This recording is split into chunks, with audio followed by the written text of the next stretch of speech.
各位小群各位老铁们，大家好，欢迎收看这期毛牌企业。之前我们分享过 Europark 推出的 AMK 系列的变形金刚预拼装玩具，今天呢也为大家带来 AMK 的 Pro 系列，一个是早一点的老威，还有呢就是最近新一点的擎天柱，放到一起跟大家做一个拆箱和分享吧。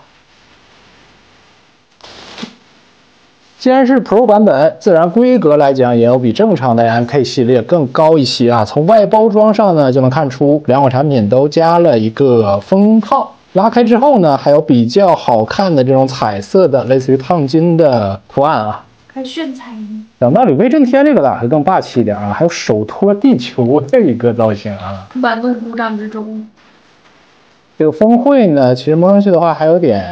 凸起的那个效果的啊，而且精细程度也要比之前的 MK 系列更高一些。G1的经典造型，擎天柱呢额外附带一个40周年的 logo。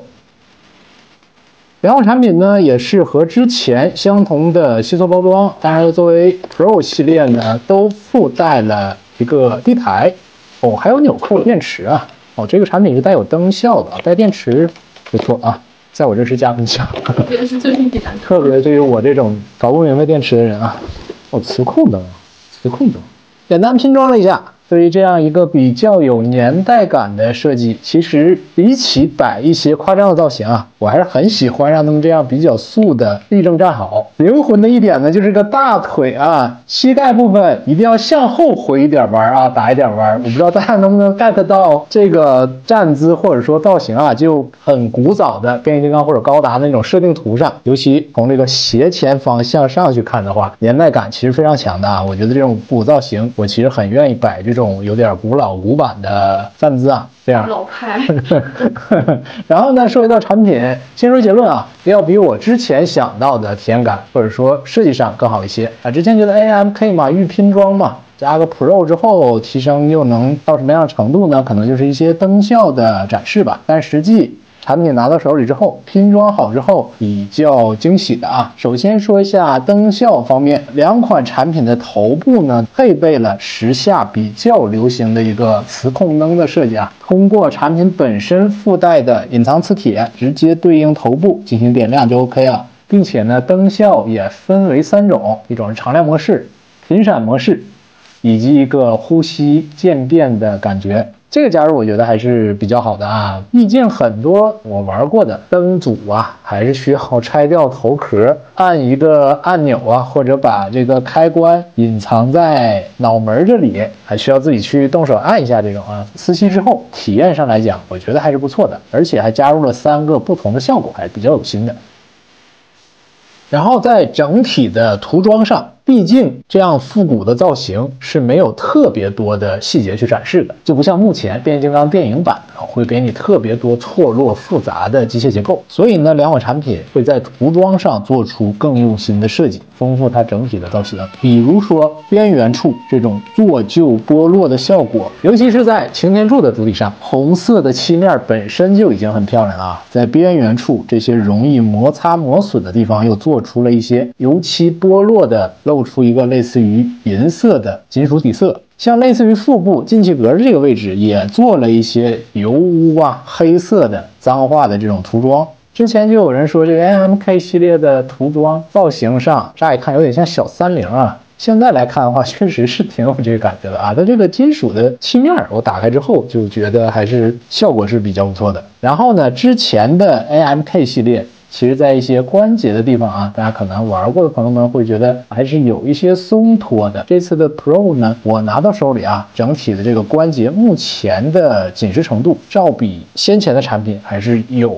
很大的一个提升的，更加入了更多的金属配件啊，像这个脚尖这里，既在脚底增加了配重，提升稳定性，又让你拿起来把玩的时候啊，觉得这个手感啊，成年人的这个感觉是很好的。再拆分看一看细节啊，首先是微针天这里造型呢就不多说了，面部呢棱角分明，惹人爱的脸啊，邪魅啊，邪魅反派钢铁无情，无情面容啊，但是颜色也很无情。任天天本身在动画中这个表情是比较多变的嘛，还配备了2张替换脸啊，一个是这微张嘴的啊，我其实比较喜欢这个咧嘴哈哈大笑的这个啊，像是曹操在黄道笑的那个感觉，奸计得逞，但是很快就要被人。反派愚蠢笑容，有点那意思啊，我就挺喜欢这种面部的刻画的。然后除了眼部的灯效之外，它额外的呢，在手上这个手炮这里啊，也有一个灯效啊。当然这里呢没有用磁控灯，是在这个边缘处用这个按钮的方式。胸口这里可以直接拆下，这一大块呢都是一个金属的结构。替换的胸甲是一个战损破碎的效果，当然了，这个就是一个塑料的结构啊。单独胸口战损有点和整体搭配的并不是那么挺着邪不挨揍的感觉，只被打到胸口了，感觉这就是。武器配件上呢，一柄透明的光剑。紫色的透明流星锤是我非常喜欢的啊，它也做出了一些可动的关节，紧实程度也不错，你凹一些造型啊都 OK 的。替换之后可以摆出一个像是抡出去、推圆了抡出去的感觉，足够轻，不会坠下来。除此以外呢，还有一把远程的小手枪，也是可以和这个可动的手型进行搭配的。然后呢是擎天柱，首先呢还是要夸一夸这个红色的漆面表现的，类似于烤漆的这种深红色，还是非常好看的啊，尤其质感方面是非常的强。除去刚刚说的磁控灯，胸口这里呢其实是可以展开的一个结构，但是这个位置呢需要慢一点啊，因为它中间是一个卡扣的状态，展开之后呢可以露出中心的模块，也是可以取下的。车窗上是一个磨砂的半透明蓝色，这一点处理的就很好，就是你关上之后呢，依然会觉得这里面若隐若现的机械结构可以丰富本身并不复杂的造型，看上去的话透视的感觉就非常好。然后在配件上，首先是替换的斧头，透明的零件。然后呢是标志性的大枪啊，这个枪中也是有隐藏的磁铁结构，可以用作点亮磁控灯。另外的小手枪本体的结构还是比较精细的，顶部也可以安装枪托。另外呢，2款产品也都附带了地台和夹腰结构的支架，这一点呢可以方便做出一些腾空啊、跳起来、飞起来的造型和动作。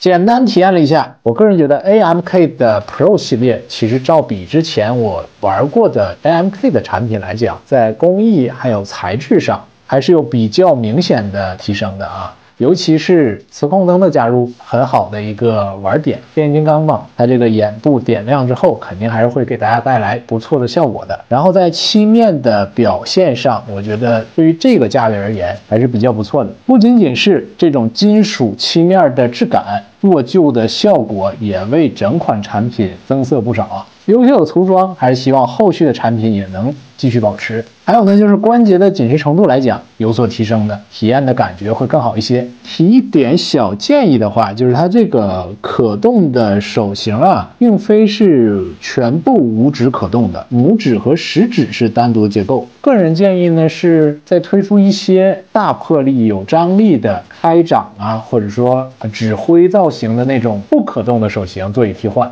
尤其威震天啊，爱指点江山那种啊，这样给大家更多的一个替换的选择嘛。然后呢，这一期呢就分享到这里了，喜欢的朋友们记得一键3连，我们下期再见吧，拜拜。